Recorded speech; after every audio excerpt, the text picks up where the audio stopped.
నమస్తే welcome to దూత media journey of the leader. Vijayawada ఆయన కుటుంబానికి కంచుకోట. తండ్రి నుంచి వచ్చిన రాజకీయ వారసత్వం ఆయనకు రాష్ట్ర వ్యాప్తంగా గుర్తింపు తెచ్చిపెట్టింది.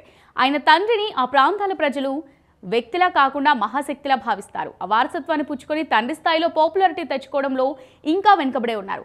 పార్టీలకు అతీతంగా అందరితో స్నేహంగానే ఉంటారు. తన అనుచరులకు, అభిమానులకు వర్గ పోరుకు, ఆధిపత్య పోరుకు దూరంగా ఉండమంటారు.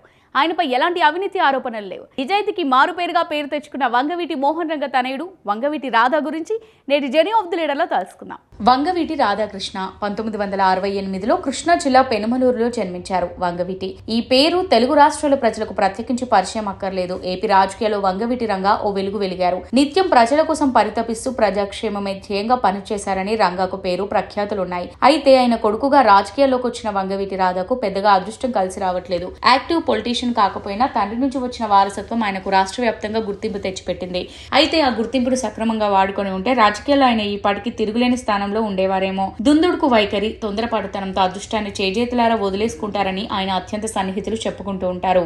ముఖ్యంగా రాధా ఎప్పుడు ఎలాంటి నిర్ణయం తీసుకుంటారో, ఎందుకు తీసుకుంటారో క్లారిటీ ఉండదని అభిమానులు నిరుత్సాహానికి గురవుతుంటారు. అంతటి చరిష్మా ఉన్న వంగవీటి రంగా కుమారుడిగా ఆ పేరును రాధా క్యాష్ చేసుకోలేకపోతున్నాడనే విమర్శలున్నాయి. కాంగ్రెస్ పార్టీతో రాజకీయ అరంగేట్రం చేసిన రాధా మొదటిసారి 2004లో విజయవాడ తూర్పు నుంచి ఎమ్మెల్యేగా పోటీ చేసి గెలుపొందారు. రాధా పొలిటికల్ కెరీర్ లో ఇదొక్కటే విజయం. ఆ తర్వాత 2 సార్లు పోటీ చేసినా గెలవలేకపోయారు. 2009లో ప్రజారాజ్యం నుంచి విజయవాడ సెంట్రల్ అభ్యర్థిగా పోటీ చేసి ఓటమి పాలయ్యారు. ఆ తర్వాత 2014లో వైసీపీలో చేరి పోటీ చేసినా గెలవలేకపోయారు. 2019 ఎన్నికల్లో విజయవాడ సెంట్రల్ నుంచి వైసీపీ తరపున పోటీ చేయాలని రాధా భావించారు. కానీ ఆ సీటును రాధాకు కేటాయించడం ససేమీరా కుదరదని అప్పట్లో వైసీపీ అధిష్టానం తేల్చి చెప్పేసింది.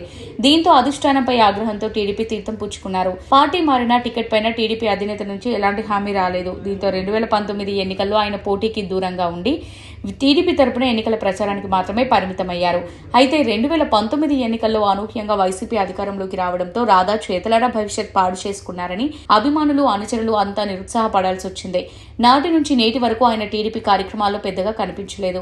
తాజాగా వంగవీటి రాధా ముఖ్యమంత్రి చంద్రబాబును కలవడం రాజకీయ వర్గాల్లో చర్చనీయాంశంగా మారింది. 2024 అసెంబ్లీ ఎన్నికల సమయంలో వంగవీటి రాధాకు టికెట్ సర్దుబాటు చేయలేని పరిస్థితుల్లో ఆయనకు భవిష్యత్తులో రాజ్యసభ లేదా ఎమ్మెల్సీ వంటి హామీని టీడీపీ నాయకత్వం ఇచ్చినట్టు ప్రచారం ఉంది. దీంతో ప్రస్తుతం రాజ్యసభ ఛాన్స్ అవకాశం లభించకపోవడంతో సీఎం పిలిచి మాట్లాడినట్టు సమాచారం. 2025 మార్చిలో ఖాళీ అయ్యే ఎమ్మెల్సీ స్థానాల్లో ఆయనకు అవకాశం కల్పిస్తామని చంద్రబాబు హామీ ఇచ్చినట్టు వార్తలు వినిపిస్తున్నాయి. వంగవీటి బ్రాండ్ ను ఉపయోగించుకుంటూ రాధాకు మంచి రాజకీయ భవిష్యత్ సృష్టించాలన్న టీడీపీ ఆలోచన కొత్త మలుపు తిరిగేలా చేస్తుందనే విశ్లేషణలు వినిపిస్తున్నాయి. వంగవీటి రాధా భవిష్యత్తును ప్రాముఖ్యతతో చూస్తే టీడీపీ ఆయనకు రాజకీయ పదవులు, అవకాశాలు కల్పించే దిశగా ఉన్నట్టు స్పష్టమవుతుంది. ఇది వాల్టి journey of the leader. Keep watching Dootha media.